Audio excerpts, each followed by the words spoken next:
So what is security exactly? Definition would be freedom from danger and risk, safety, freedom from anxiety or doubt, well-founded confidence, something that secures or makes safe, protects and defends, precautions taken to guard against crime, attack, sabotage, espionage, things like that. And it's an assurance, it's a guarantee. So let's talk about some of the, first of all, different security entities that you would be dealing with.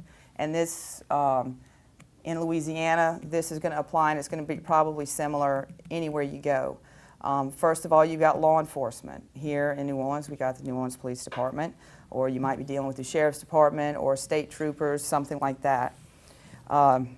You also have in-house security or proprietary security, and that is security, basically a venue's own staff who they have put in charge of security or given that task to.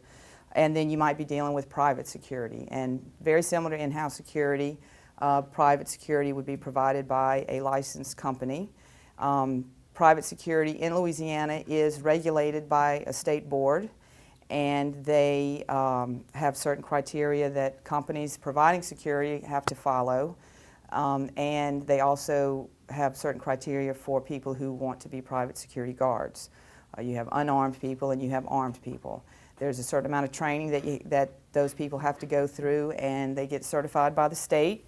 And basically that just says that they have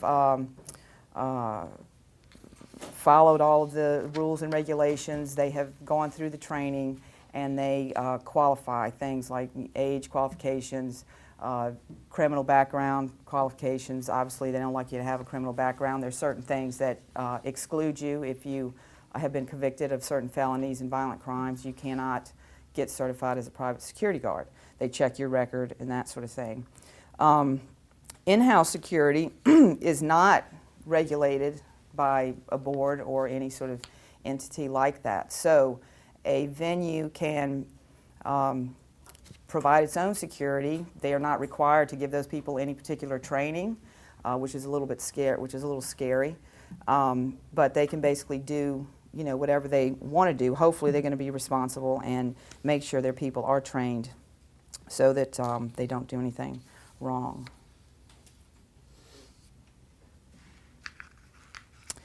So each one of these entities also, they have their own set of responsibilities and duties. The police are there to enforce laws. So if you see police officers, say, at the Superdome for a big concert or something, they are not going to get involved in maybe checking patrons' bags or taking tickets or checking passes for backstage. They are going to be there as a backup if somebody should break a law. And the private security or the in-house security would need some backup for that. The private or in-house security are there to enforce the venue's rules and policies. So whatever that venue deems necessary to have a safe event, have a secure event, they can pretty much do. So a venue might, for instance, not allow people obvious things like you can't bring a weapon into the House of Blues or to a concert or something like that. It may be something as simple as cameras. They prohibit cameras or large bags or whatever it happens to be.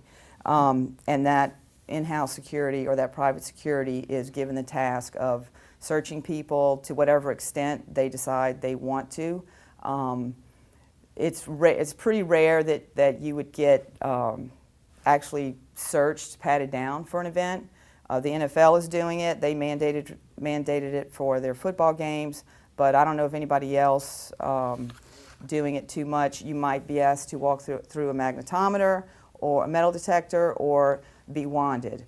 I know House of Blues uses wands right now, and for some events at the Superdome and certain types of concerts, they do use metal detectors if they expect that people will likely be carrying weapons and that sort of thing.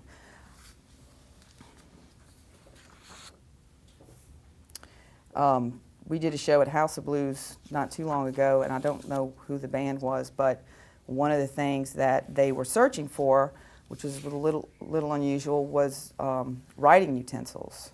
And apparently, whatever type of music this was or group this was, their crowd was known for graffiti and writing, just writing on walls in the bathrooms, in the clubs, anywhere they could. So they were searching the people, and they were not allowed to even have a pencil taken into the venue. So that's a little bit unusual. But, and again, that can change. A band may have their own set of rules that they want the venue to enforce, whether it's photography or, you know, it could be anything. And the venue can certainly enforce that any way they like.